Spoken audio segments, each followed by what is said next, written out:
Assalamualaikum warahmatullahi wabarakatuh. Hai, selamat pagi, siang, sore, ataupun malam untuk kalian menonton podcast ini. Welcome back to Ika Dagu Podcast.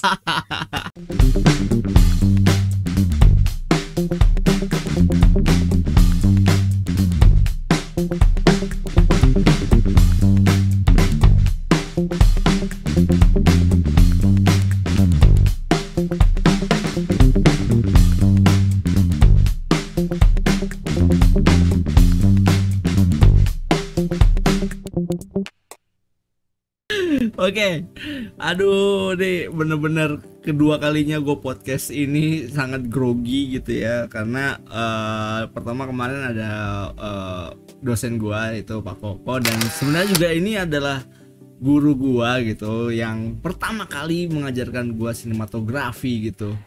Meskipun gak dibilang guru juga karena jatuhnya kakak kelas, tapi yang sangat mengayomi adik-adik kelasnya. Waduh. Kita perkenalkan kepada kalian, ini adalah gue biasa manggil kakak ya, jadi lebih sopan gitu kan. Kita manggil ya, ini ya Kak Liza Zakia Ramalah. Tepuk tangan dulu. Halo. Thank you, Dika. Kita panggilnya Kak Liza gitu ya. Jadi emang namanya Liza Zakia kan ya, bener ya? Betul. Zakia Ramalah, tapi dipanggilnya kalau sama teman Liza. Liza ya, oke. Kak Liza, oke, apa kabar Kak? Baik, alhamdulillah. Apa kabar Dika? Alhamdulillah sehat gitu. Grogi kayaknya. jadi kaku bahasanya. Santai aja Dika, relax dulu, relax. Oke, ini gue kebetulan udah lama pengen podcast beliau ini gitu ya. Cuma pertama gue udah kehilangan kontak semenjak HP gue ganti gitu. Sombong. Bukan maksudnya kebetulan waktu itu HP-nya rusak, nggak sempet nge-backup. Akhirnya aduh nih cari kontak kemana, dan kebetulan juga sibuk dengan pekerjaan yang ada gitu. Nah kebetulan alhamdulillah diperketemukan lagi. Terus juga sebelumnya kita sempat ngobrol-ngobrol, sharing juga. Tapi ini yang mau gue angkat ke sini adalah bukan isu sih, lebih kita punya topik lebih ke perfilman gitu ya. Mungkin jarang ada sebenarnya satu orang lagi teman gua gitu, teman satu angkatan, cuma dia masih sangat sibuk dengan dunianya gitu. Jadi gue belum bisa kontak seperti ini untuk ngobrol seperti ini. Baru kita ketemu sama suhunya dulu gitu, orang yang mengajarkan gue pertama kali sinematografi, yang bikin gua seneng sama ngedit gitu. Itu beliau ini nih, Kak Liza ini. Oke Kak, di podcast gue ini gue sedikit berbicara tentang sinematografi ya, basic. Sebenarnya awalnya lu itu terjun ke dunia sinematografi itu dari kapan? Apakah dari awal kuliah memang lu suka film atau gimana sih awalnya gitu? Karena gue taunya lu ya mahasiswa biasa, and then tiba-tiba lu ngajarin gua, ayo kita belajar sinematografi, dan gue pikir sinematografi awalnya apa gitu, dan akhirnya diajarin. Oke Kak, boleh sharing ke kita gitu, pertama kalinya gimana? Baik, thank you Dika. Oke. Halo teman-teman. Gue sama kuliah sama Dika di seni rupa UNJ. Kalau ditanya senang nonton, dari kecil keluarga memang ada kebiasaan nonton. Bahkan rumah itu dibikin kayak tempat nobar. Kampung dulu gitu ya. Gue jualan es kebo ya. Iya. Okay. Jadi jualan es itu sebenarnya orang kalau mau nonton dia kudu beli es gitu. Udah bisnis nih dari dulu gitu. Terus yang ngalamin lah perubahan format alat rekam ya, atau format video gitu. Dari nyokap sama bokap itu beli player yang pakai kaset yang gede, VHS, sampai SPHS, sampai teknologi berkembang jadi laserdisc, DVD, terus udah gitu rame orang pada pakai parabola, nyokap juga pasang parabola. Maksudnya kebiasaan nonton itu sudah ada di kultur di rumah gitu, kebiasaan. Terus ya singkat cerita, gue di Jakarta merantau, terus gue kuliah, gue ngambil seni rupa. Nah ada satu kesempatan ya memang waktu kita kuliah di seni rupa itu lu baru kuliah 1 semester udah difitnah jadi guru ya. Ini guru. Iya. dapat kelas dari kakak kelas gitu ya, dapat disuruh ngajar gitu ya. Jadi kalau ngerasain jadi guru seni emang udah lama ya dari pertama kuliah. Gue termasuk kuliah yang menikmati ya. belum terancam dewa belum keluar. Ya, 8 tahun gue Dika, lu berapa tahun? 7. Gue sama cuti gue ambil. Cuti gue ambil juga 8 tahun. Terus habis itu yang ngajar seni rupa, ngajar seni budaya kan kita ngajar nggak cuma seni rupa, seni tari, seni musik, teater gitu kan. Nah di situ kayaknya ya gue menikmati lah menjadi guru ya, kayak bisa dibilang kalau sekarang tuh ngajar itu passion gitu loh buat gue pribadi. Nggak dibayarnya senang apalagi dibayar gitu. Kemudian ada kesempatan satu kali untuk bisa ngajar di sekolah-sekolah yang berbeda-beda gitu ya. Lowongan menjadi guru sinematografi dan TV produksi gitu.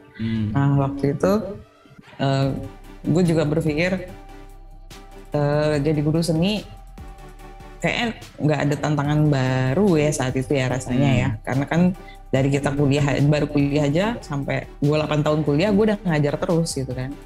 Kayaknya gue perlu explore lagi deh sesuatu yang gue seneng gitu.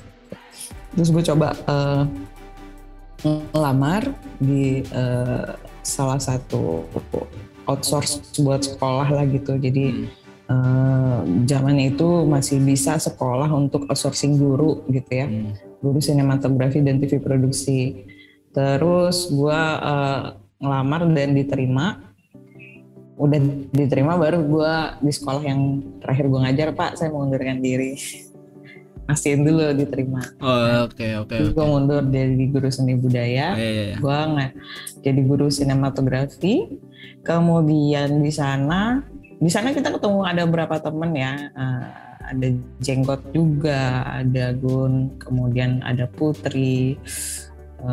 Banyak ya dari seni rupa, ada Dina MG juga gitu ya. Kemudian sempat juga ada Andi yang gabung di situ. Adalah beberapa, Hamdi juga salah satunya. Nah waktu itu gua termasuk yang duluan ya.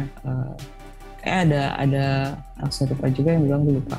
Terus udah ngajar di sana diajarin basic sinematografi dan TV produksi. Gue menikmati prosesnya. Kemudian dikasih kelas. Gue ngajar di waktu itu kita nggak selalu mengajar hanya di satu tempat ya. Gue kebetulan setiap kali dalam satu periode gitu, satu semester ya, per tahun, per semester per tahun juga. Jadi kadang kita dapatnya 2 sekolah gitu. Nah selama gue jadi guru sinematografi dan TV produksi, gue mengajar di beberapa sekolah. Kalau dalam 1 tahun itu paling cuma 2 sekolah gitu kan. Tapi selama gue di sana, kadang 1 semester aja, semester depan kita udah beda sekolah lagi. Gue tuh ngajar di SMA 8, SMA 6, SMA 70, 8 sempat ngerasain tapi nggak lama ya. Yang lumayan lama itu di 6, di 70 selalu gitu. Terus ada di 54, 59, 50, 42, ada berapa tuh? 6 sekolah ya. Wow, gokil. Ngajar di beberapa sekolah itu gitu kan. Dan challenge-nya juga ada, kita ditantang untuk bisa membuat anak-anak ini produk gitu. Bahkan ada bonus buat guru yang berhasil.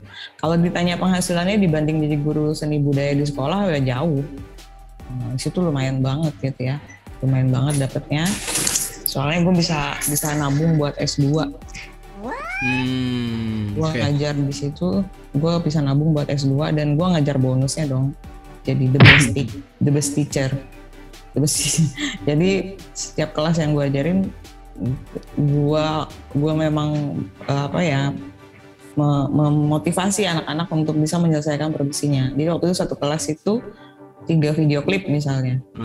Gue ngajar di berapa kelas ya? Kayaknya 6 apa? Ya.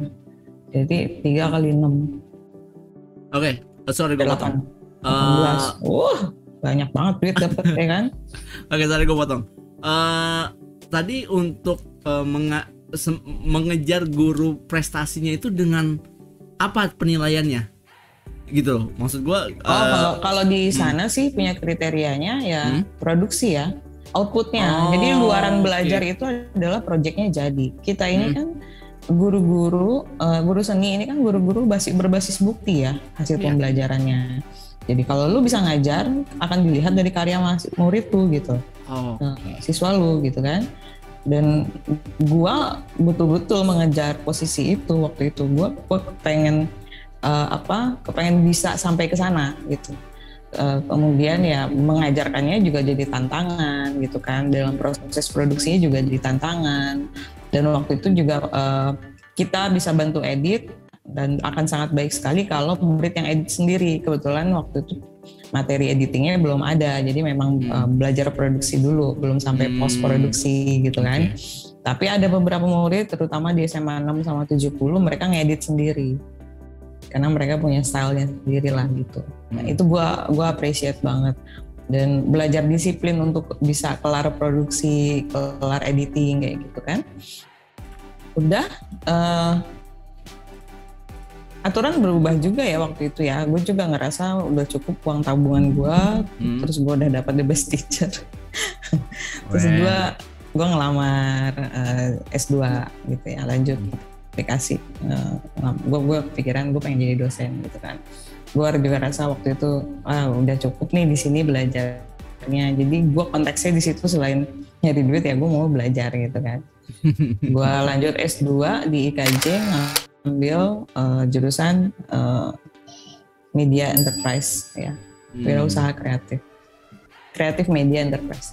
Nah terus gue ngasih surat pengunduran diri di tempat gue kerja itu yang ngajar sinematografi dan TV produksi, yang dia kan bermitra dengan banyak sekolah itu kan, jadinya gue jadi kayak guru outsourcing. Teman-teman sih masih banyak yang ngajar di sana gitu, tapi gue udah mundur terus gue mau fokus kuliah. Baru mulai kuliah gue udah dapet tawaran jadi dosen. Nah itu udah lingkupnya nggak jauh deh dari urusan video dan segala macam. Jadi dosen gue ngajar videografi, ngajar skrip gitu, ngajar editing kayak gitu. Nah di kuliah S2 kita juga bikin IO Fest Indonesia Young Film Festival. Di situ memang social planner ya. Jadi kita membuka kesempatan bagi siapapun untuk belajar sinematografi dan TV produksi tanpa harus membayar gitu. Itu konsepnya waktu itu. Kemudian mulai deh tuh mood karena seneng dan rasanya minat orang yang suka nonton.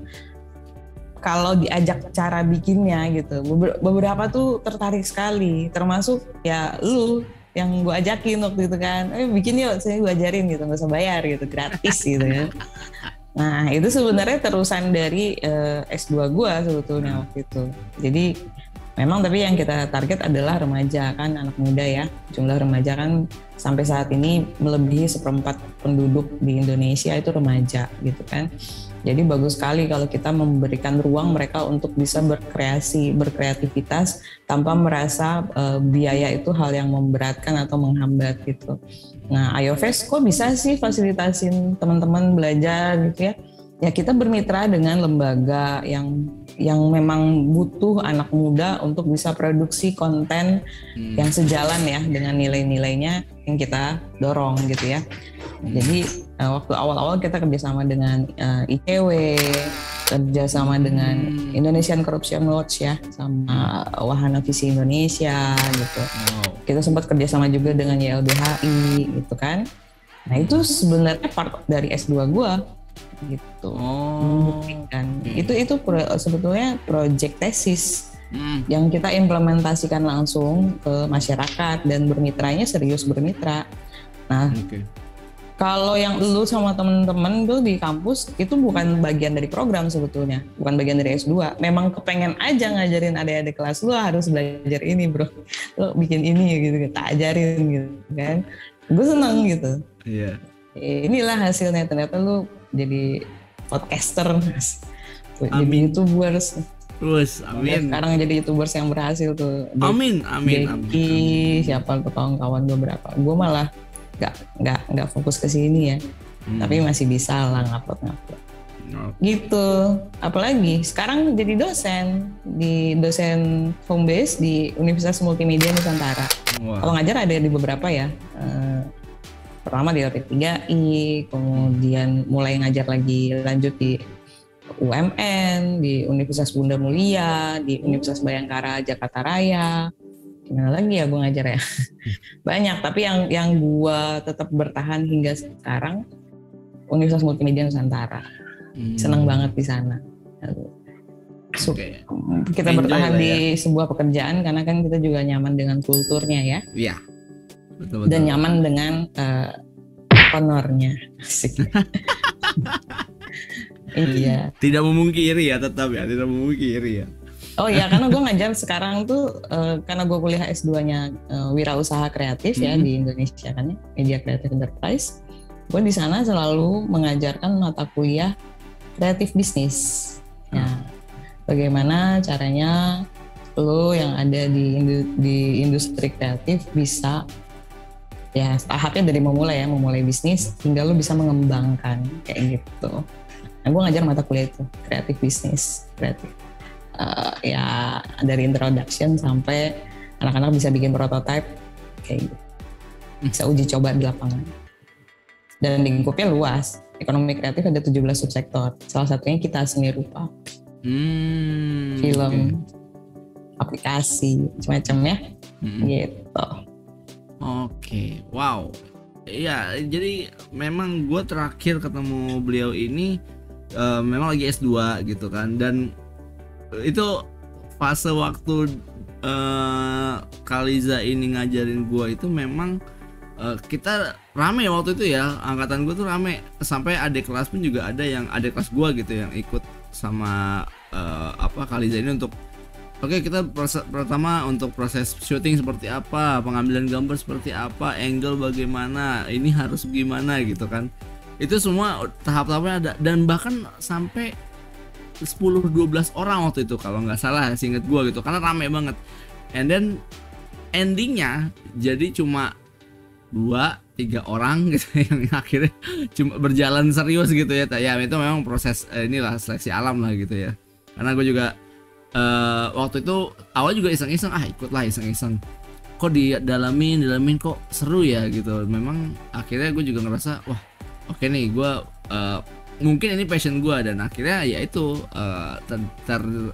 terlihat dan terbukti sempat dipercaya sama Serum untuk beberapa dokumentasi gitu kan, untuk beberapa editing juga. Jadi akhirnya alhamdulillah sampai sekarang pun ini gue baru memulai lagi nih gitu, baru mulai lagi 2020 inilah, 2019 2020 ini gue baru memulai lagi yang benar-benar serius. Oke, gue masuk ke sinematografi, oke gue masuk editing yang mungkin nanti bisa bermanfaat gitu. Cuma memang untuk sampai saat ini gue belum ada yang kayak penawaran untuk jadi tutor atau jadi guru sinematografi, itu belum ada tuh. Editing itu tuh belum, cuma memang masih desain grafis, masih seni rupa. Tapi it's okay gitu, tapi benar pengen banget.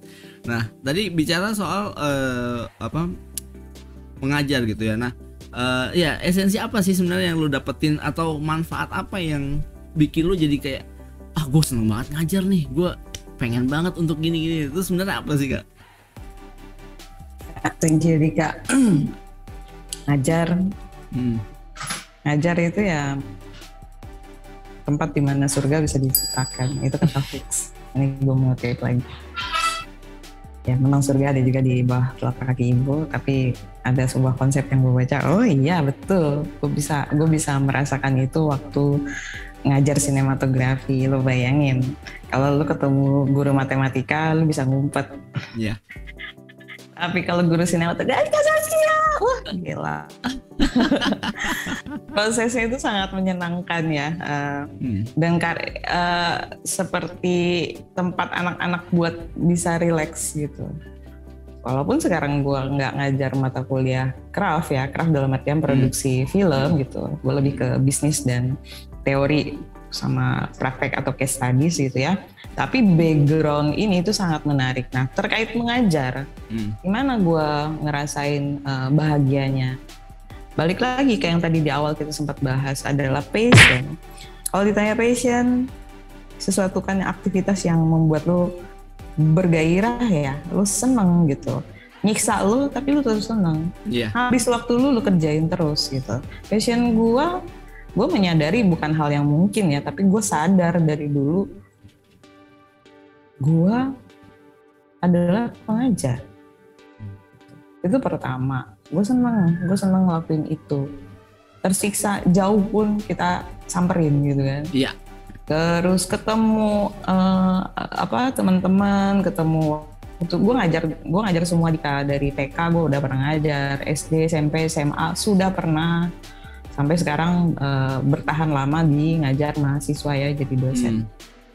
Gue menikmati proses itu dan ada hal yang nggak bisa terganti dengan uang ya, nggak tahu apakah itu bisa dibilang manfaat, tapi kebahagiaan yang kalau passion itu kan lu bekerja untuk bisa happy ya. Nah bahagia ini pada saat melihat karya anak-anak gitu ya, kemudian pada saat melihat mereka wisuda, itu nggak bisa lu ganti dengan uang sebesar apapun gitu, atau nggak bisa digantikan dengan hal yang lain gitu. Rasanya lu berhasil menjadi seorang pengajar gitu. Kalau tanya passion yang lain mah banyak. Gue masak gue bisa capek seharian gitu ya, berdiri nggak duduk-duduk tapi dikerjain terus gitu. Itu passion. Ini ngebongkar PC juga, komputer rusak, gue 3 hari bisa nggak tidur sampai lupa makan. Itu passion gitu kan. Tapi kan yang kita ranking, gue ngerasa yang ngajar gue senang. Dan lingkup kreatif memang menjadi kunci juga sih. Ya, maksudnya tidak hanya ngajarnya, karena gue mengajarkan yang berbau seni dan itu nggak hilang dari basic kita sebagai sarjana pendidikan dari jurusan seni rupa gitu. Berpikir kreatif itu masih ada selalu gitu ya, kita tanamkan, dan anak-anak merasa lebih kalau gue ngerasain ya, saat kita mencoba menemukan sebuah ide, mereka tidak merasa dikotak-kotakan, mereka dihargai sebagai manusia gitu. Ayo, mau punya ide apa gitu kan. Dan seru sekali bisa menantang anak-anak ini, idenya nggak boleh sama. Karena kalau idenya berbeda, lo keren gitu. Sampai masuk kelas itu ya, gue ngerasain dulu ngajar visual storytelling. Setiap minggu mereka harus motret. Sebenarnya kalau di kampus kita tuh fotografi mata kuliahnya. Di UMN tuh visual storytelling. Untuk bisa explore gitu ya. Setiap minggu mereka harus hunting setidaknya 200 foto dan dia pilih 3 di antara 200 foto. Karena udah pakai digital, Bang. Anytime you can take a picture gitu kan. Silakan. Lo ambil 3 dari 200 itu yang lo suka. Terus lu tanya temen lu, kasih lihat, suka gak lu? Apa lu ngerti gak maksud gambar ini? Kalau nggak ngerti lu belum berhasil, 200 lu gagal semua gitu kan. Dan nggak boleh sama temanya. Lu bayangkan baru masuk kelas semua udah angkat tangan, dia mau duluan karena apa? Dia udah punya ide yang nggak boleh di copy paste sama temennya. 1, 2, 3 tunjuk tangan gitu kan. Wah itu seru banget. Dan sampai sendal hilang di jalan aja itu jadi ide. Hunting sendal hilang gitu ya. Kan kalau lebaran sendal bocah sering lepas kan di jalan gitu ya. Itu menjadi foto, bisa jadi lobang di foto, lobang yang bikin ban bocor gitu kan.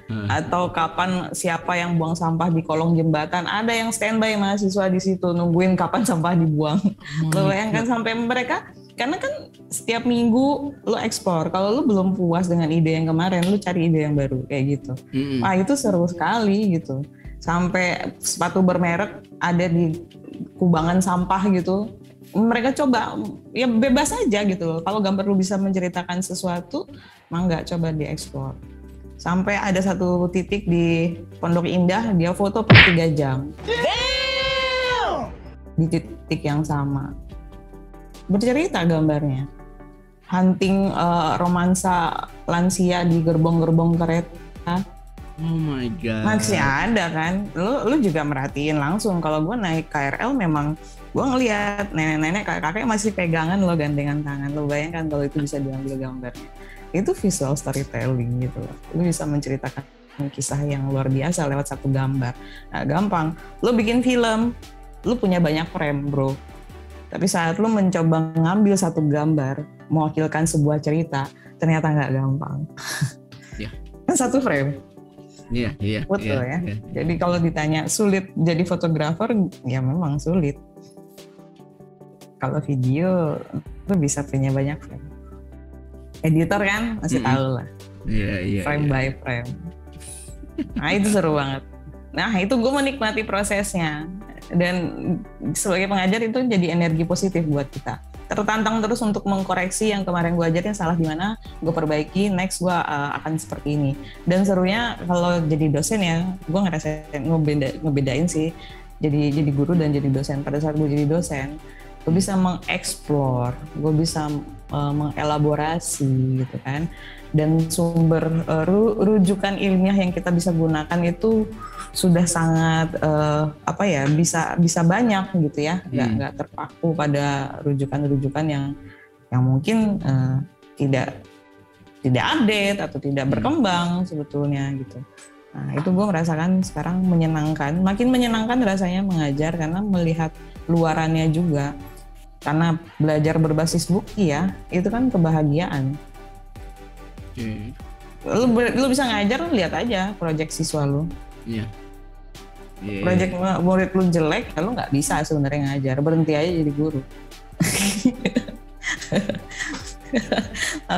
Tapi keberhasilannya kayak tadi lu sempat singgung, 12 yang ikut, 3 yang berhasil. Itu normal sih dalam proses belajar. Pasti tidak mungkin semuanya hasilnya bagus, tapi di ranking itu iya gitu. Ada yang terbaik, ada yang terbaik, ada yang terkreatif, ada yang terapa gitu, dan ada yang biasa saja.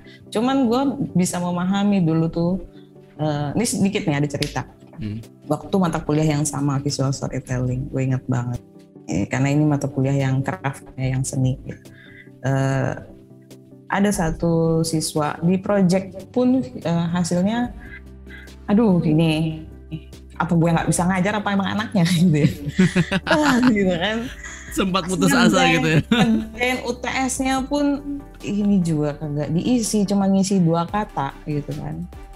Tapi gue yakin ini anak mesti punya kelebihan di sisi yang lain. Gue nggak mau dia nggak lulus. Gue cobalah kasih nilai dia dapat 20 ya, karena nilainya 100 kan modelnya 20. Tapi dengan konsisten gue bikin, nah yang lain nilainya jadi naik gara-gara dia. Jadi nggak cuma dia, jadi yang lain udah gue koreksi selesai. Tinggal dia gue kasih berapa lah, tapi belum gue buletin di atas ya mau berapa masing-masing. Karena gue bikin 20, otomatis yang lain nambah 20. Jadi banyak yang dapat 100 gara-gara dia. Dan gue ungkapkan di kelas, lu semua harus terima kasih sama kawan lo ini. Nilai lu bagus karena dia yang bantu. Jadi tolong bantu gue juga ngajarin dia.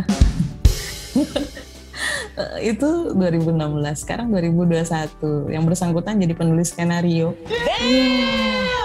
KKN Desa Penari, dia yang nulis.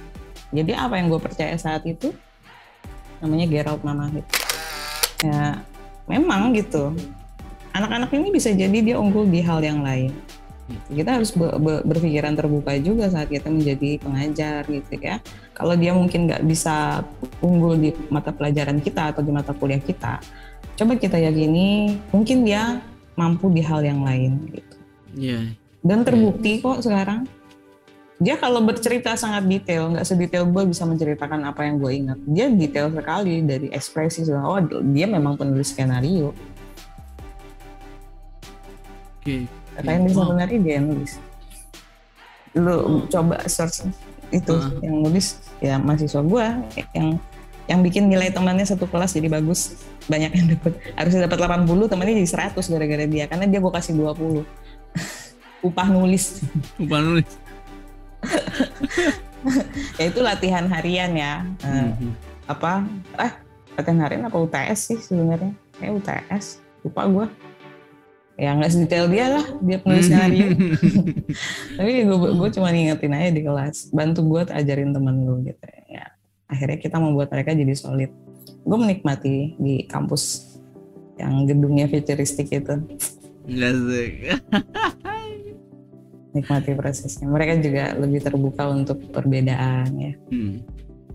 Dan gue bisa ngajar kayak gini lo gue. Dipanggil Kak Zakia, dipanggil Cici, dipanggil Ibu. Bu lo di mana? Muda terus kita, nggak tua-tua. Menyenangkan sekali. Iya. Wah, ya, wow. Maksudnya gini, sebesar itu ya dampak kita sebagai pengajar gitu, yang mungkin, mohon maaf, kalau gue bisa bilang mungkin ini yang nggak dipunya sama beberapa guru.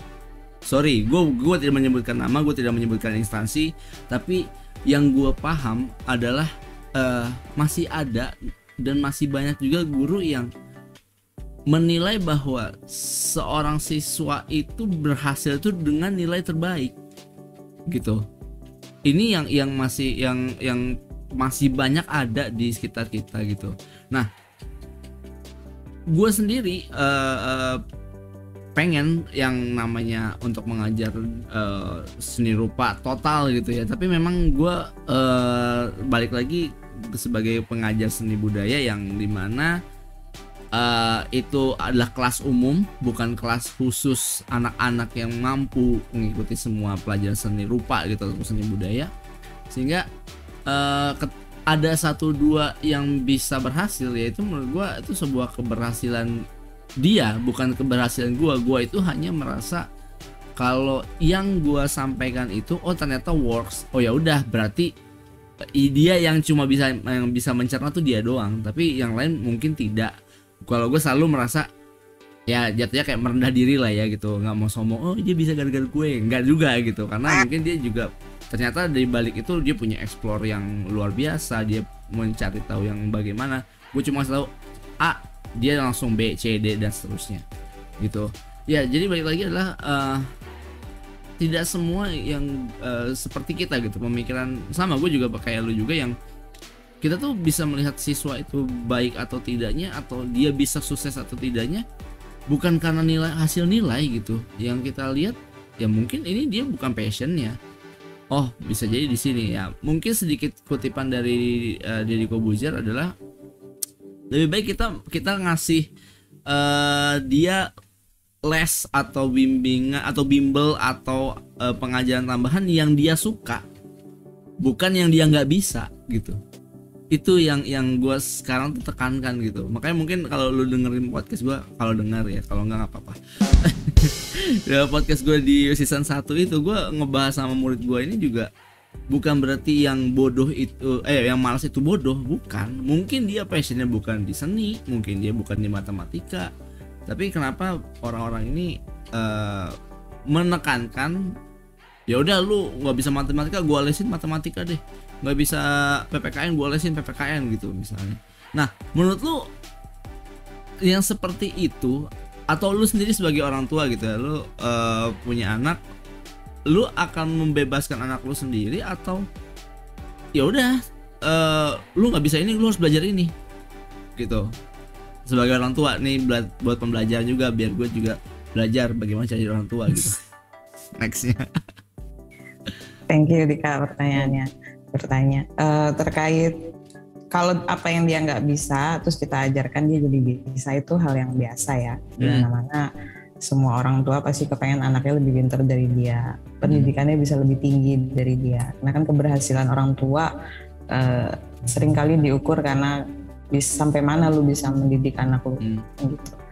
Jadi ya kalau ditanya sebagai orang tua, tentunya kita akan mencari cara dia untuk bisa gitu.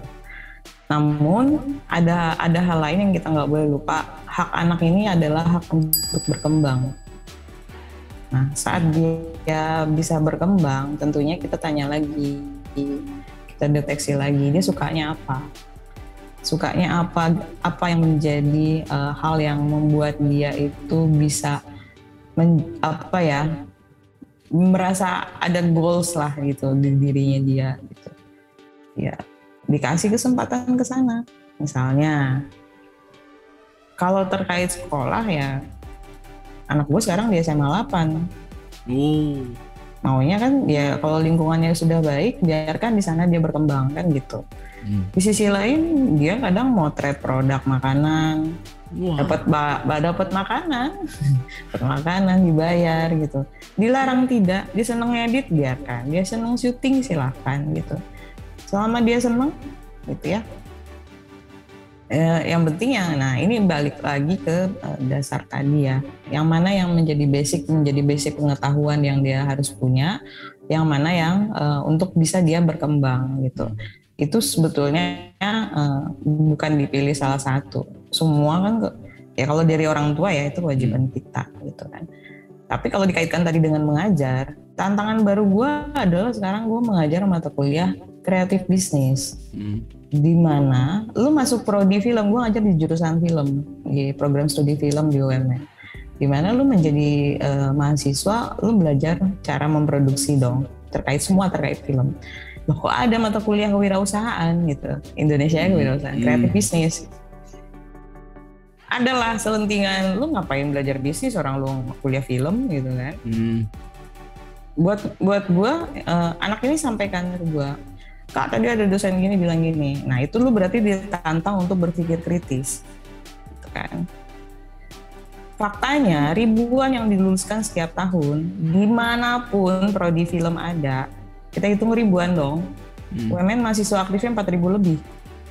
Dan peminat terbanyak kedua setelah DKV itu film gitu. Banyak mahasiswanya. Emang yang kedengeran jadi filmmaker berapa orang? Jadi lu sebetulnya gue ajarkan berpikir realistis. Kentut aja sekarang yang nggak bayar. Dan bikin film emang bisa ngapain kalau kita pakai kamera, pakai duit. Semua pakai duit. Saat lu nggak ngerti cara balikin duit investor, berarti ini ilmu penting. Karena apa? Mengajarkan lu untuk bisa cari duit. Jadi kalau ditanya dari nggak bisa sampai bisa, ya itu tantangan kita sebagai pengajar. Tetapi bagaimana pengalaman mengajar ini, pengalaman belajar ini menjadi hal yang menyenangkan.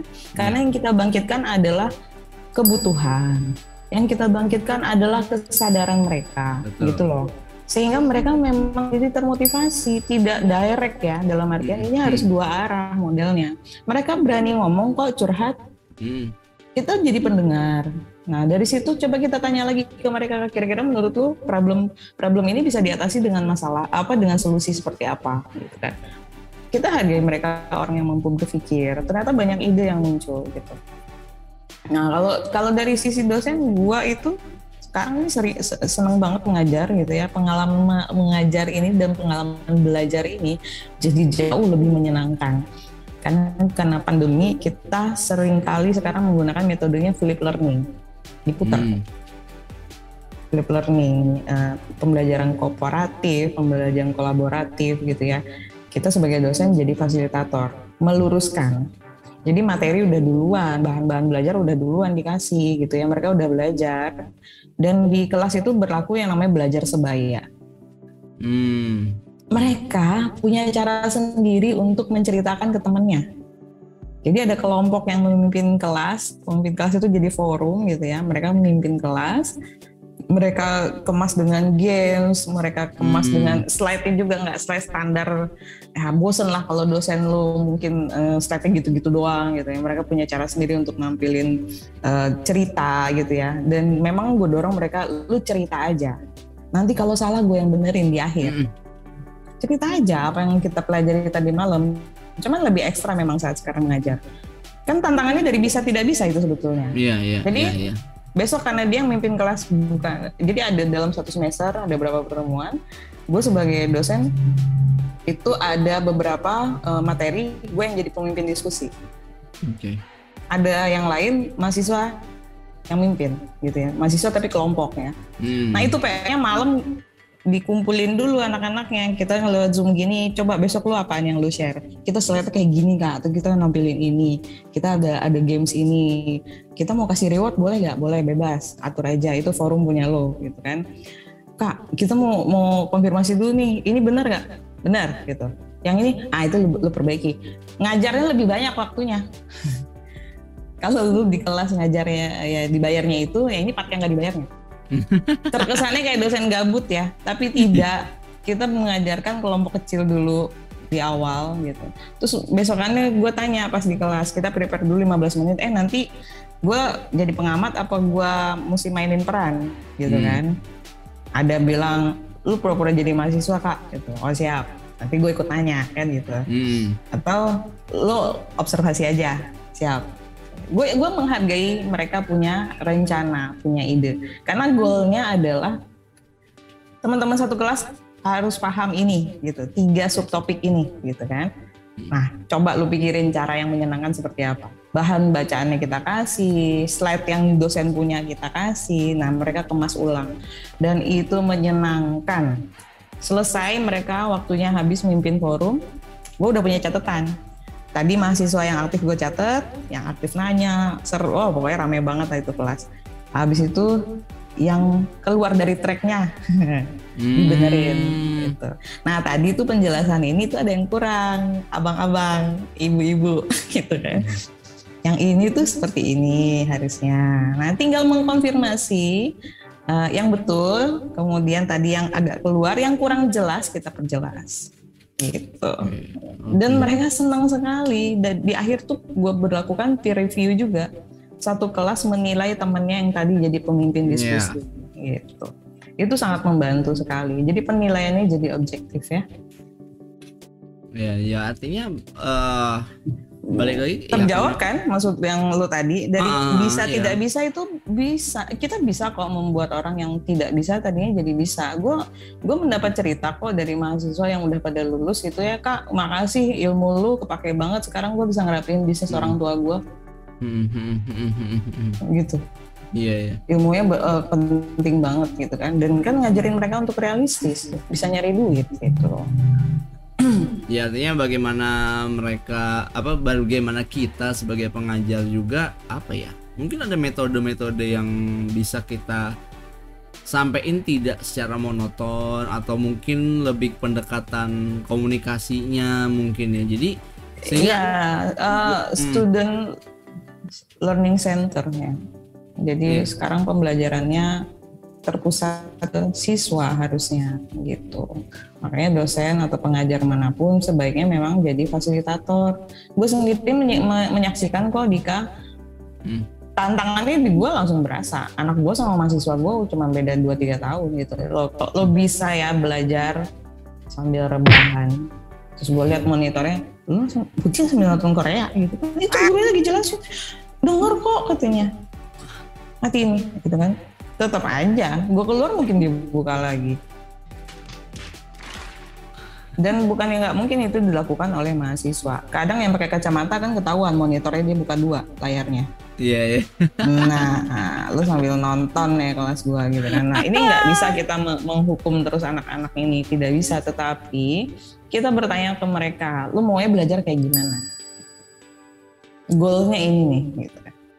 Mereka merasa tertantang dan mereka merasa dianggap orang sebetulnya saat kita bertanya gitu. Oh, lu maunya caranya kayak gini, ayo gitu kan. Ada yang jauh-jauh hari bentar-bentar ngontak mulu, kak ini kita udah bikin slide nih, yang salah yang mana, cepet gue benerin.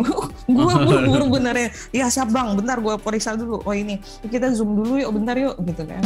Gue jadi timnya dia gitu, membantu mempersiapkan kelompok kecil. Besoknya dia yang ngajarin temennya, karena tadi lu bilang komunikasi, betul sekali. Remaja, teman sebaya punya cara sendiri untuk berkisah, menceritakan sesuatu. Yang penting value-nya nyampe. Ya. Poinnya yang diminta itu dapat gitu loh. Nah, caranya, stylenya, mangga. Coba dengan cara yang lu suka, yang bahkan contoh-contohnya juga relate. Kadang kalau orang tua ngasih contohnya udah, aduh, apaan sih gitu kan. Tapi kalau mereka ngasih contoh yang mungkin nyambung dengan pengalaman temennya. Jadi pengalaman belajarnya jauh lebih menyenangkan gitu. Jadi bukannya nggak mungkin, dari nggak bisa jadi bisa tuh mungkin sekali.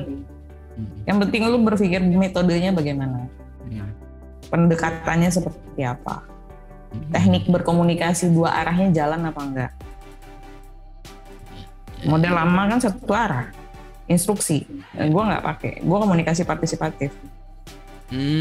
Dia bisa koreksi gue untuk ya itu jadinya selama jadi dosen ini juga ngerasain gue belajar betul, tertantang. Materinya minggu depan ini, baca buku dulu kita. Iya. Dan kalau bisa buku sumbernya banyak gitu. Itu yang memperkuat kita juga untuk apa ya? Setidaknya tidak apa ya? Mohon maaf, ketika kita seorang guru gitu ataupun seorang dosen itu ketika mengajar yang sesuai template itu akan anak lah ini mah dari buku.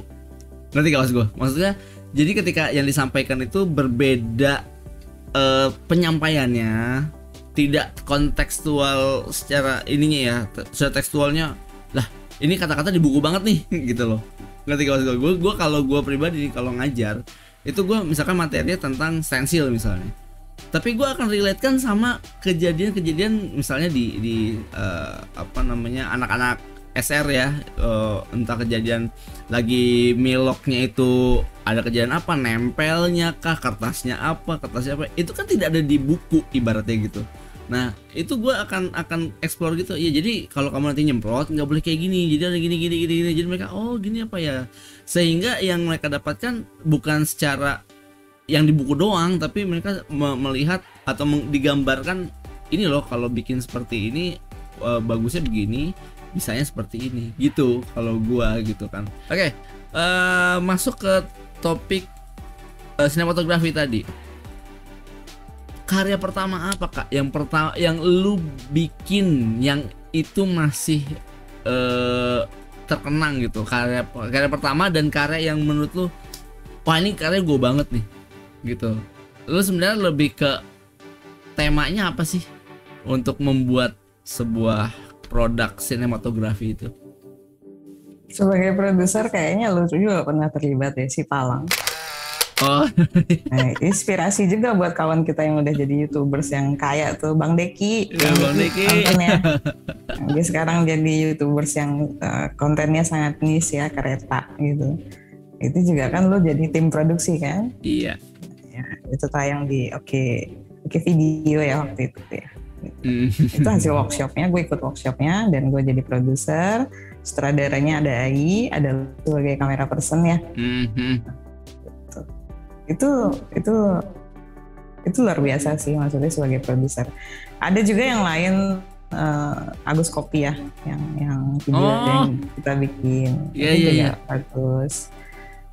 Mana lagi ya, ada nggak banyak sih, gue sendiri yang memproduksi. Paling video yang lumayan juga kita suka itu video klipnya Danggun. Kemudian ada lagi video klipnya bandnya Jenggot dan kawan-kawan tuh, Bang Ode, bandnya apa namanya lupa. Aduh lupa gue juga. Nah itu sempat kita syuting videonya, tapi nggak jadi diedit karena salah satu personil merasa kontennya tidak cocok karena kami ini guru.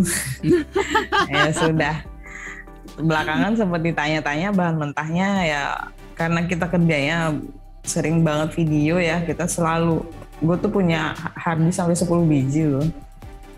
Dengan isi? Ya waktu awal-awal belum ada yang versi Tera kan, 500 kemudian 500 gigabyte ya kan, terus mulai ada 1 tera, sekarang ada yang 2 tera gitu, ada gua sampai 10 biji punya.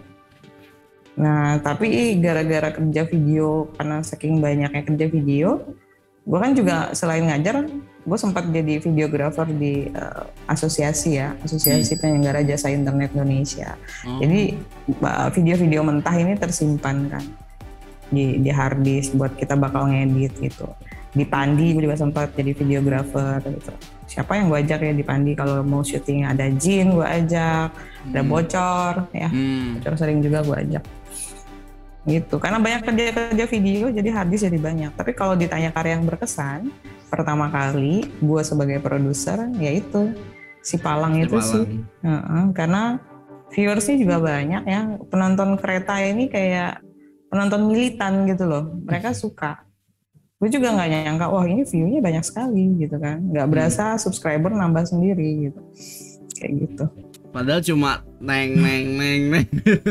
Iya. Sama yang kalau diupload ke YouTube ya beberapa video kerjaan murid ya, video-video cover. Itu juga banyak. Dan itu nggak di-monetize ya, hanya waktu itu memang challenge-nya adalah gue bilang di kelas kalian pilih, kita kan bikin 3 nih, dangdut, pop, sama klasik. Mereka kan satu kelas 3 video misalnya.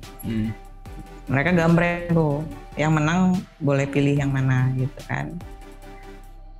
Nah, ada rata-rata yang milih pop lah. Nah, tapi ada persyaratan saat dia pilih. Cari musik yang populer, mungkin di radio sangat populer, tapi tidak ada videonya di YouTube. Jadilah video-video musik yang dibuat sama murid anak sekolah gitu ya, musiknya populer tapi videonya memang nggak ketemu. Apa aku bilang ya, Saikoji itu yang punya yang Igornya komen di situ, wah gue jadi kurus. Bang Igor jadi kurus ya karena lagunya kan populer di radio tapi nggak ada video klipnya. Jadi anak-anak hunting musik klasik pun tanya mama papa di rumah sukanya musik apa dulu, musik jadul gitu ya, dan cek di YouTube ada nggak videonya yang disuka gitu. Nggak ada ya dibikin sama anak-anak. Jadi kita memang selalu berpikirnya buat meng-create sesuatu yang baru, belum pernah ada. Nah, itu kan proses kreatif, menyenangkan. Konteksnya kita ngobrol ini apa sih? Karya ya tadi ya, udah terjawab lah. Kalau karya mah banyak, berasanya juga karya mahasiswa tuh ya ada kontribusi kita ya. Tapi kalau sebagai produser ya itu si Palang. Palangnya, iya. Itu jujur gue sempat lupa gitu. Tapi memang si Palang itu juga katakanlah cuma begitu doang. Ya ibarat secara visual ya gitu aja, tapi itu menyampaikan pesan yang luar biasa sih. Kritik sosial. Iya. Gue sampai iya ya. Gue pun lupa loh pernah jadi kayak gitu. Pas yang nemu cewek gue justru ini SRONG katanya nih gini. Emang iya ya. Pas gue liat lah ada Kidol, lah ada si Reja, lah ada si Ponga. Oh iya bener-bener nih baru. Oh iya pernah nih gini gitu. Dari semua yang lu kerjain gitu ya, di luar mengajar sampai di bidang produksi gitu, lu apa kendala yang paling mungkin bisa dibilang menyedihkan atau mungkin yang berkesan juga saat lagi produksi video itu? Syuting atau mungkin lebih editing, ada nggak sih Kak momen-momennya gitu? Ya ada lah, kayak misalnya tiba-tiba konverter lu error, sementara kita baru sewa drone ya yang mahal sekali rasanya waktu itu awal-awal ya. Kalau sekarang kan teman banyak yang punya drone, pinjam bentar gitu ya. Dulu kan enggak, kita sewa gitu kan. Dengan pilot itu berapa jam sekian juta kita bayar gitu. Terus waktu di convert nggak kebaca memorinya. Aduh. Wah itu panik luar biasa. Sementara video ditunggu. Aduh. Gue masih optimis gitu ya. Gue cek gitu kan, gue lihat ini memorinya masih. Maksudnya kalau udah di format pun bisa kita recall gitu loh, kita perbaiki gitu. Dicari lah sebagai macam software, dicoba sendiri. Oh katanya suruh ke Glodok lah, ini nanti dibayar per giga berapa duit. Nah kalau kayak gitu caranya gue juga bisa, gue cari tahu gitu kan. Kayak poin apa software buat recovery segala macam. Akhirnya berhasil bisa. Tapi ya itu drama ya, bikin mules. Tertunda editing 2-3 hari karena 2 hari itu ya kita mencoba merecovery ya hard disk memory card. Dan itu problem konverternya ternyata belakangan. Kita bisa juga lo pakai konverter yang ecek-ecek kali ya, harus yang free yang gitu-gitu ya. Ini iya si memang bagusnya card readernya nyolok ke laptopnya langsung gitu kan. Jadi memory card yang kecil tadi masukin ke rumah yang agak besar, colokin ke komputer. Nah kalau rumahnya ini problem ya itu yang membuat dia nggak sampai gitu ya datanya. Bahkan akhirnya lu buka di manapun akhirnya terkesan datanya hilang. Nah itu kan yang panik. Waktu itu konverternya yang sambungan ke kabel dicolok, habis itu sambung ke kabel. Nah ini yang jelek nih barangnya mesti gitu kan. Tapi bisa diselamatkan. Untungnya ya, karena belum sempat diformat lagi. Jadi dia ngeformat sendiri. Ngeformat sendiri seolah-olah nggak ada file di dalam gitu. Jadi coba recovery selamat. Tapi itu nyoba banyak recovery juga ya. Ada yang nggak bisa gitu. Putus asa lah karena kerjaan klien kan, kerjaan dari orang. Itu bisa dilewatin. Itu proses belajar juga tuh buat kita tuh. Wah, kalau ditanya produksi juga hal yang gue seneng ya. Yeah. Kalau ditanya itu ya buktinya ya gue jadi videographer di PUBG, di Pandi gitu kan, ya seneng. Cuman mengajar juga menyenangkan. Ya ranking passion lah. Passion yang pertama ya senangnya ngajar. Kalau video editing juga bisa habis waktu kita ngedit kan.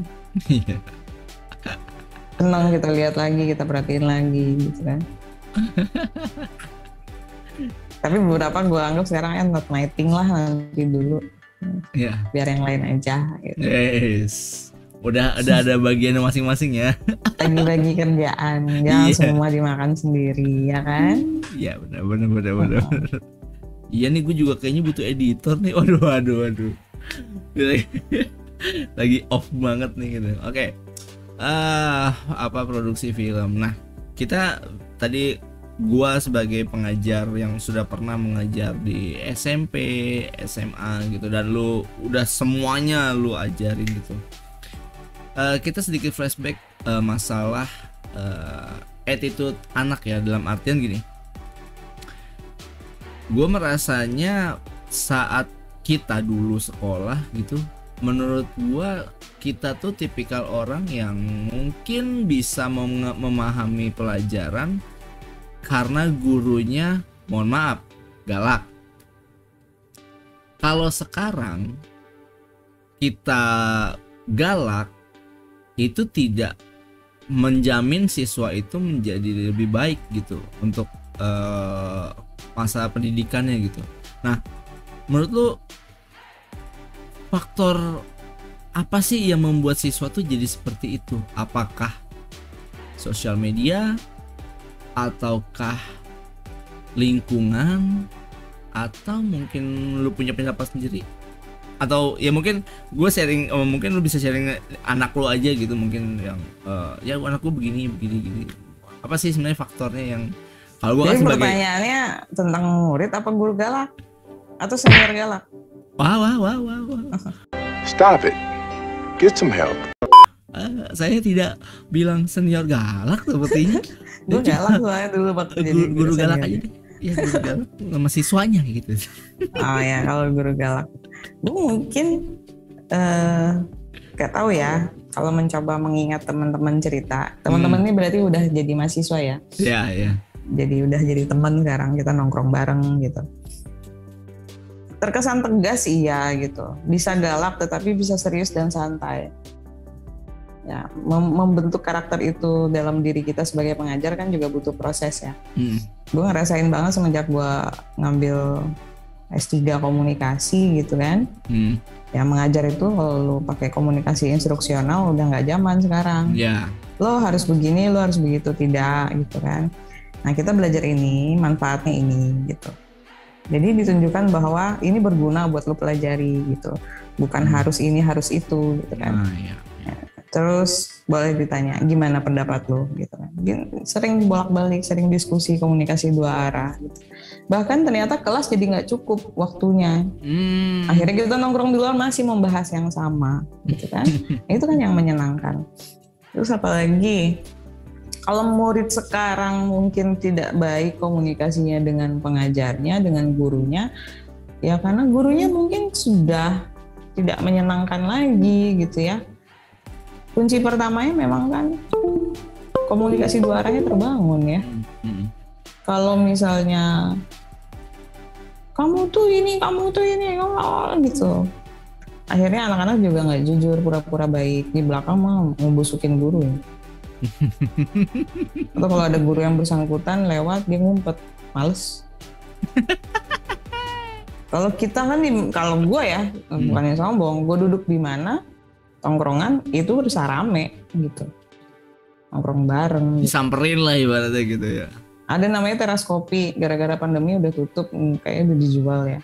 Itu dari yang sepi rame, sampai gue minta maaf sama bapak yang punya, Pak. Ini rame nih Pak jadinya gitu, karena rame ada yang beli ada yang kagak. Numpang doang. Gak apa-apa gitu. Dia senang justru tempatnya terlihat ramai gitu kan. Orang-orang juga kan penasaran di situ ada apa gitu. Nah, kalaupun beli, anak-anak beli yang termurah. Iya. Beli yang termurah 15.000 ya, es kopi 15.000 gitu kan, pakai gula merah gitu. Sementara kan kopi yang lain harga 40 berapa 35 gitu kan. Nah, tapi beberapa dari mereka juga akhirnya beli gitu. Kalau duduknya udah gratis kan lama-lama aus, lama-lama lapar gitu kan. Nah, gue cuman kayak ngajar waktu itu cuman Senin Selasa. Kalau gue datang nongkrong udah ada anak-anak gitu kan. Ntar nambah lagi siang. Bujak lu di mana gitu. Terus kopi, terkop yang datang nggak cuma 2-3 orang, rame gitu. Ya, udah beda-beda jurusan tuh, tidak hanya anak film, anak ilkom juga, anak macam-macam, beda-beda jurusan. Udah situ ngumpul, dan kita diskusi, kita ngobrol apa aja gitu kan. Pindah lagi sebelah sini, nanti ada lagi tuh yang duduk, ada yang apa kayak gitu. Bukan ya ada dia muter gitu lewatnya. Nah, itu udah nggak pakai lah sekarang. Challenge-nya adalah buat pengajar, cobalah menjadi fasilitator. Buat pengajar ya, kalau mau cita-cita jadi presiden udah susah, dia jadi guru, jadi dosen aja yang benar gitu. Yang benar itu berarti dosen yang menyenangkan, ciptakan pengalaman belajar yang disenangi anak-anak, belajar yang berpusat pada siswa gitu. Jadi bermanfaat, sayang sekali kan mereka, apalagi yang sekolahnya swasta, bayarnya udah mahal-mahal tapi kok ya ilmunya nggak dapet. Atau kalaupun dapat mereka merasa terpaksa karena instruksi modelnya. Iya, benar. Disadarkan mereka akan pentingnya itu gitu. Disadarkan kebutuhannya. Gitu. Komunikasinya bagus gitu. Coba dengarkan. Anak-anak sekarang kan kita kasih tahu apa di Google sebentar, gurunya salah. Malu. Ya. Dan terbuka juga kalau salah mau dikoreksi gitu loh. Tapi juga gue bilang gue bukan sang benar ya gitu. Gue bisa salah gitu kan. Jadi boleh nggak kita ngomong kalau menurut saya atau dari apa yang saya baca, kan belajar itu bisa diskusi di games, kemudian jigsaw, macam-macam ya metodenya, ada by riset gitu ya, ada pengajaran dengan studi kasus gitu kan, praktik kayak gitu, banyak ya metode-metodenya. Nah dalam prosesnya kita juga siap untuk dikoreksi, walaupun kita rasa kita udah prepare dengan matang gitu kan, tapi dalam prosesnya bisa nggak mereka berkontribusi? Bisa gitu loh, kayak gitu. Oke. Wow. Iya sih ya, artinya kita nggak bisa menyalahkan pengajar juga lah ya untuk dengan caranya mereka, tapi nggak ada salahnya juga kita guru-guru atau pengajar itu yang belajar dari metode yang sudah works lah untuk mengajar anak-anak gitu kalau menurut gua gitu. Jadi ya kan ada pepatah juga ngomong kan, belajar kan dari siapapun, kapanpun, dimanapun gitu kan. Ya itu yang mungkin bisa semoga bisa terbukakan mindsetnya gitu untuk para pengajar ya, termasuk gue juga.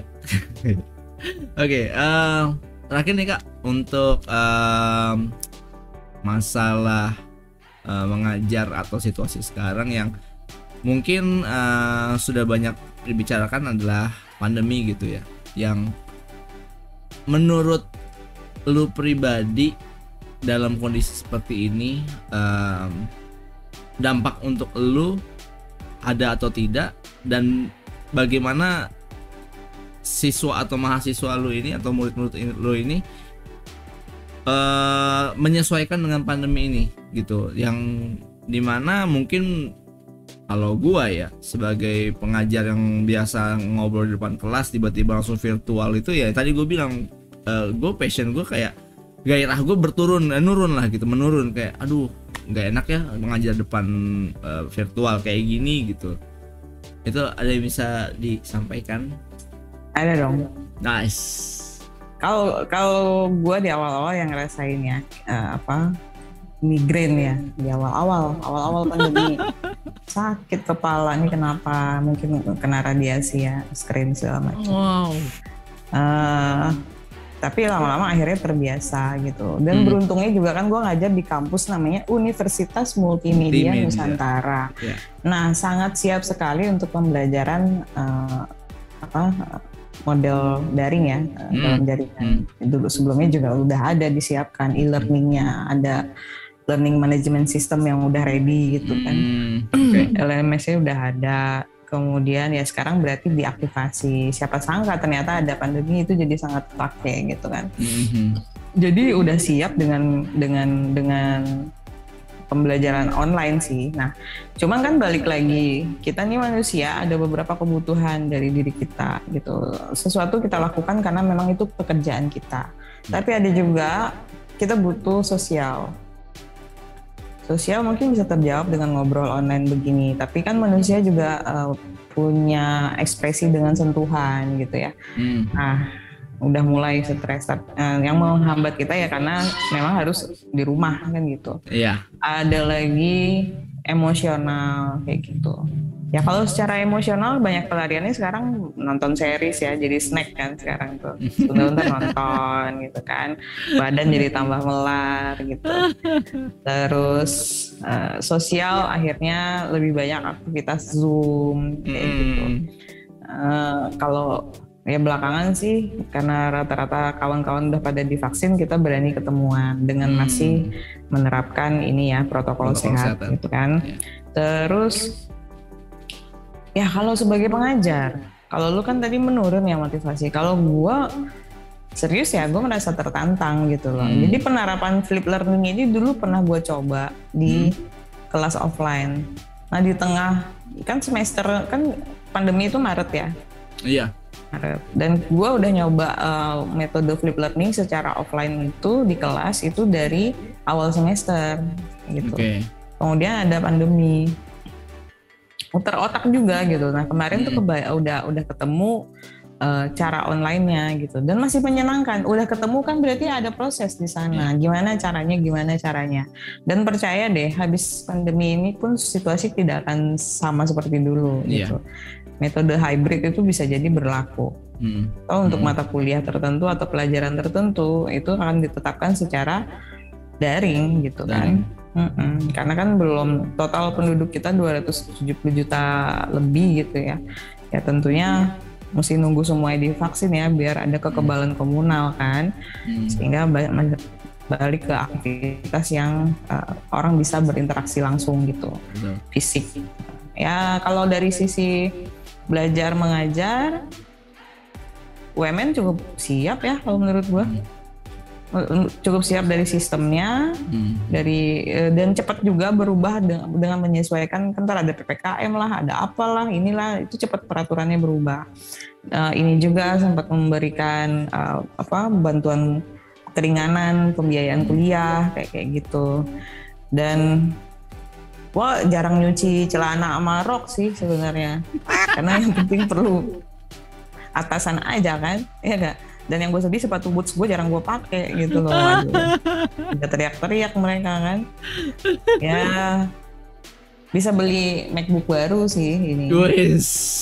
Karena saat kita offline kan cost agak tinggi ya. Bensin segala macam harus kita keluarkan gitu. Jadi dengan mengajar online masih dikasih uang transport, tapi uang transportnya bisa ditabung kayak gitu, bisa beli laptop baru Waduh. tuh. Ya. Dan sekarang bisa membantu lebih banyak orang karena gue selain ngajar kan juga seringkali menjadi narasumber untuk pelatihan pengembangan bisnis UMKM. Terakhir ini kalau sekarang lagi ngajarin gereja HKBP Serengseng Sawah. Sebelumnya ngajar di Seknas Jokowi itu UMKM dari Aceh sampai Papua gitu kan. Jadi mungkin sekarang hal-hal yang dulu terbayang buat kita tuh sulit untuk dilakukan sekarang jadi mudah gitu karena ada sisi positifnya juga pembelajaran online ini gitu. Kita jadi bisa menjangkau orang-orang yang mungkin selama ini sebelum pandemi kita rasa kita harus samperin ke sana untuk ngajarkan. Sekarang malah faktor kebutuhan ekonomi, banyak yang akhirnya pengusaha gulung tikar gitu ya. Mereka perlu dikasih motivasi, perlu dikasih jalan keluar untuk bisa oke, gini ternyata bisa ya kita jadi pengusaha masih bertahan di situasi pandemi gitu kan. Karena mereka mau belajar, akhirnya mereka mau nggak mau gitu. Iya betul. Dari kemauan mereka dulu sih ya memang ya. Jadi mungkin sekarang karena pakai Zoom juga gitu ya, dan gue nggak perlu ke sono gitu kan. Malah cakupannya jadi lebih besar yang gitu ya. Seknas Jokowi dari Aceh sampai Papua, kita ada yang dari NTT, dari Kalimantan, dari Jawa Tengah. Wah, keren banget, dari Palembang, Lampung, sampai datang PMP-nya ke sini. Wow. Bisa kira rumahnya di mana gitu kan? PMP-nya nyampe, entar kerupuk yang nyampe, entar kopi. Wah, banyak sekali gitu. Nah, kalau sekarang yang lagi ongoing nih, gue ngajar UMKM gereja HKBP Serengseng Sawah. Ngajarnya juga pakai Zoom. Ada beberapa yang onsite, jadi udah hybrid gitu konsepnya mereka. Gitu. Jadi mungkin sekarang. Oke. Wow. Itu yang sangat saya harapkan gitu. Oh, lo nggak dibayar, Bang? Iya, itu kerja sosial. Kalau dosen kita kan memang tridharma ya, pengabdian masyarakat, riset dan mengajar gitu. Ya gue seneng aja. Apalagi kita berangkat dengan passion ya, bisa menjadi solusi untuk permasalahan orang, itu kan bukti nyata. Udah bukan sekedar belajar hanya untuk menjadi wawasan, tapi belajar untuk nantinya dipraktekkan. Iya. Ya betul. Langsung kan jadi usaha, dicoba langsung gitu. Ya gitulah yang dialami belakangan ini. Yang sangat menginspirasi gitu. Gini, gue ada 2 pertanyaan nyempil nih yang barusan kepikiran. Next project apa, Kak? Next project gue kebetulan diajak sama salah satu teman dosen juga, saudara namanya Mbak Wida Jamil. Ya semoga terwujud ya. Kita mau riset untuk film panjang gitu. Gue terlibat jadi periset buat skenario development. Harus keluar kota, kita harus observasi di mana case-case yang asli itu terjadi untuk inspirasi gitu.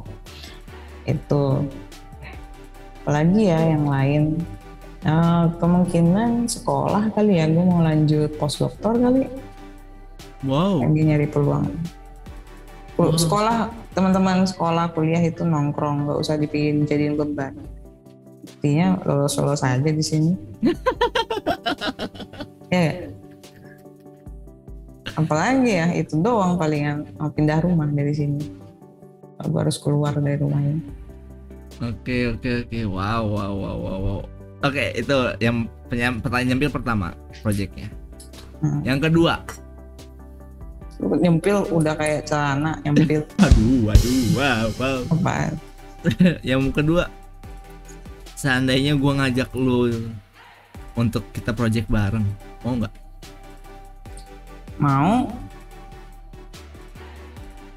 Masalahnya kan tetap waktu kita menawarkan seseorang sebuah project, sebuah pekerjaan, tentunya yang kita pikirkan, yang kita tawarkan itu sebetulnya harusnya yang bermanfaat buat yang menerima tawaran. Sekarang gue tanya balik, apa manfaatnya buat gue? Manfaat buat lu? Coba jangan lama mikir yang benar. Lihat sini. Iya Yos. Lu berasa ditanya sama senior.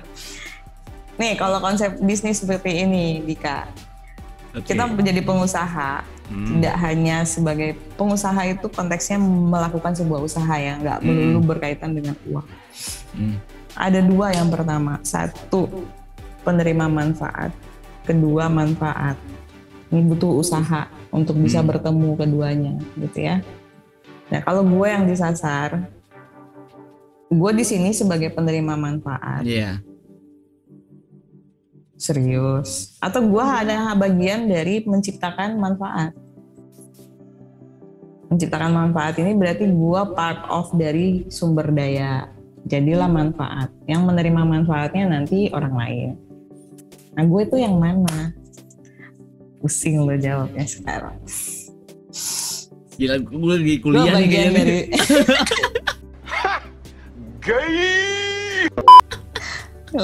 bagian dari ya, gue bagian dari resource kali. Oke.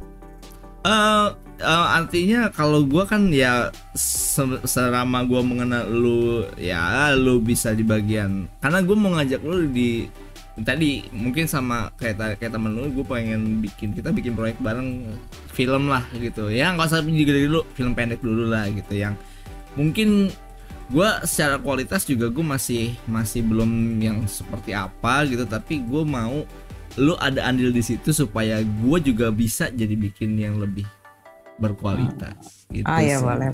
Artinya kalau secara manfaat buat lu nya, menerima manfaatnya ya lu portofolio pasti pintar. Kalau harus ada dasarnya kan. Iya. Kita menawarkan seseorang. Terus apa lagi?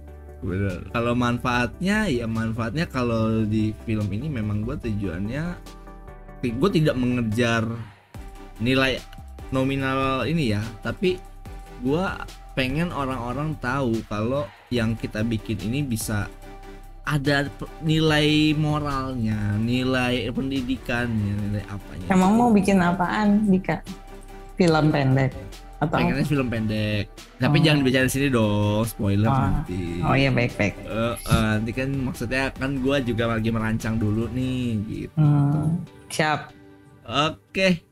Sip, baiklah. Kayaknya itu aja, kita udah hampir 2 jam nih ngobrol gitu. Ini yang dengerin podcast bosen gak ya? Kalau bosen di komen aja. Oh iya boleh bener gitu. Lo bosen narasumbernya membosankan gitu. Tulis aja. Aduh.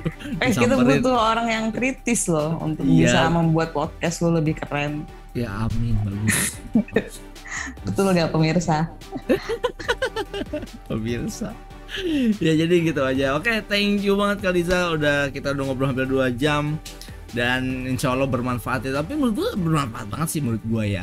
Mungkin untuk teman-teman kita yang di bidangnya juga mungkin bermanfaat banget sih, karena satu yang gue pelajari adalah ya, belajar itu kita tidak mengenal waktu, dan kita tidak mengenal siapa yang mengajarkan gitu.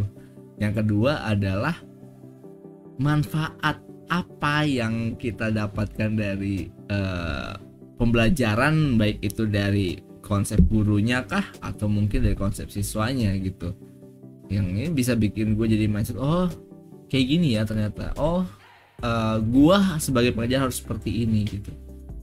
Itu sih yang gue dapetin saat ini gitu ya. Nanti off the record ya gue akan ngobrol lagi lah sama lu, karena kita ini gue akan menggali lagi apa yang gue bisa gitu. Cuma gue lagi ketanam aja nih apa yang pengen gue bikin gitu, makanya belum bisa explore lagi. Harus bisa manajemen waktu, Bang. Iya, siap. Waktu kita yang ngatur ya. Waktu kita yang ngatur, bukan dia yang ngatur kita. Jadi komitmen dengan waktu itu penting. Kalau di dalam bisnis ya, saat lu telat gitu, customer lu pergi, itu sangat bahaya sekali gitu ya. Kemudian juga masalah waktu ini juga sekarang hal yang dibayar sama orang. Kenapa? Kalau nggak ada tuh yang namanya same day service. Bahkan 3 jam aja berani orang bayar lebih mahal gitu ya, 3 jam sampai gitu. Komitmen waktu sekarang penting sekali gitu. ya kedepannya mungkin itu bisa diperbaiki. Ini rekomendasi juga buat teman-teman. PTW yang nonton, ada ilmu tentang bisnis dan pengembangan model bisnis, lihat di channel YouTube gua, gratis plus materinya gua kasih. Barusan gue pengen nyuruh lu promosiin YouTube lu apa, ini apa, sudah Cari aja Zakia Ramala, Zakia pakai Q ya, nama itu cuma satu di dunia. Sombong kali. Ya tapi memang iya, ilmunya ada di situ dan seru sih. Sampai terakhir juga masih banyak yang nonton. Warna ungu grafiknya masih naik terus. Mantap. Nonton lama balik lagi. Berarti ilmunya bermanfaat ya. Amin, pasti sih. Ya itu yang tadi gue pengen bilang. Coba tolong di share nama YouTube-nya apa, sudah duluan. Ya itulah itu. Memang Kak Liza tuh orangnya seperti itu. Bisa langsung tak gitu. Gue aja dulu ketemu dia tuh, aduh, saya tidak berasa seperti kakak kelas. Oke. Set goal dan atur waktu. Ya siap. Karena kalau waktu nggak bisa diatur, lo ajak ke rumah gue tamparin. Wow. Kan nggak ada wujudnya bang. Iya betul. Ya kan? Itu kita yang atur. Mari kita sudahi saja sebelum kita ada pertengkaran di sini dan kekerasan. Terima kasih sekali lagi Kak Liza. Thank you buat waktunya. Salam sehat.